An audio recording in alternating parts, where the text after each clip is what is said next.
Unfortunately, Matt, it is an absolute mess out on the northbound side of I-91. There was a head-on collision. We now know it was a wrong-way driver that crashed head-on into a tractor trailer just after 12:30 this morning. Let's take you out live right now to the scene because this is the backup several miles back. Traffic is at an absolute standstill. People are trying to get off in the HOV lane. They're just trying to maneuver to get out of this. Avoid this area at all costs if you can. We will be talking detours in just a moment, but we do have some pictures that an Uber driver named Fred was able to send us. He was actually right behind the tractor trailer when this happened. He says that all of a sudden the tractor trailer, he saw right in front of it that there was a puff of smoke. And then all of a sudden the tractor trailer just slammed on his brakes and was doing a lot of swerving. He then pulled over and called 911 and saw that it was in fact a wrong way driver that drove head on into the tractor trailer. Just a sad scene right there. We know that there are life-threatening injuries. Let's bring you back out to the maps right now because I do anticipate that a lot of people, it's a Friday, are going to be traveling to Bradley International Airport. So let's talk detours. If you are coming northbound on I-91, your best bet is to take exit 36 to get off on exit 36 to Route 159, then over to Route 75, and that'll bring you directly to Bradley. Now, unfortunately, at exit 36, you are still going to be experiencing some delays because of how expansive the delays are. So if you do have to go back to exit 35, that is another option as well.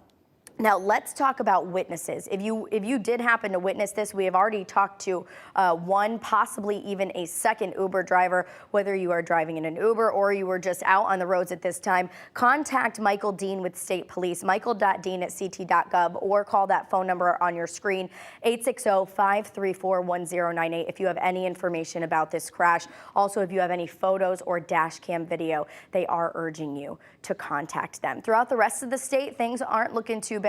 In the Hartford area, we are seeing a little bit of delay on the eastbound side of I-84, but overall, nothing to complain about in this area. Now, this crash has been, like I said, causing a lot of problems out on the roads on the northbound side of I-91. So I'm going to be bringing in Sergeant Jeltima with the Connecticut State Police right now to talk more about this because, Sergeant Jeltima, we now know that this is a wrong-way driver. Yes, we do.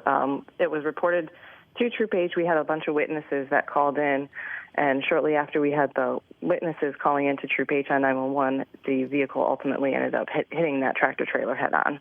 And so you were actually getting phone calls before the car went and actually collided head on into that tractor trailer. That is correct. It was within minutes, though, once we received that first 911 call that the vehicle ended up hitting that tractor trailer. And unfortunately, when a bad decision like driving the wrong way on the highway is made, it's almost too late by the time a 911 call is made between, going the wrong way and something happening like this. So let's talk about wrong way drivers because, Sergeant Jeltima, this is a problem that we have been facing in Connecticut, and it seems like this is happening more and more as time goes on this year. Tell us some of the statistics. So we know, I just checked early this morning, approximately from year to date, January 1st of this year till today, this morning, we've responded or had reports of 310 wrong-way drivers. Unfortunately, 15 of those involved injuries and 10 of those have been fatals. Thankfully, 6 of them were without injuries.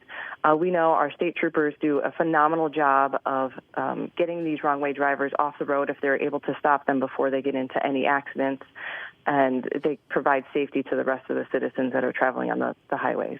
Now, Sergeant Jeltima, we have talked about this before. Actually, we were up on our sky deck when we were talking about this. Do you have the numbers of how many of these people were under the influence at the time of the crash? So we know a lot of these fatalities are still open and ongoing. It takes some time for our investigators to get all the evidence and get information that they need in order to close these cases. But as of this time, we know at least one was somebody that was operating under the influence of alcohol and/or drugs.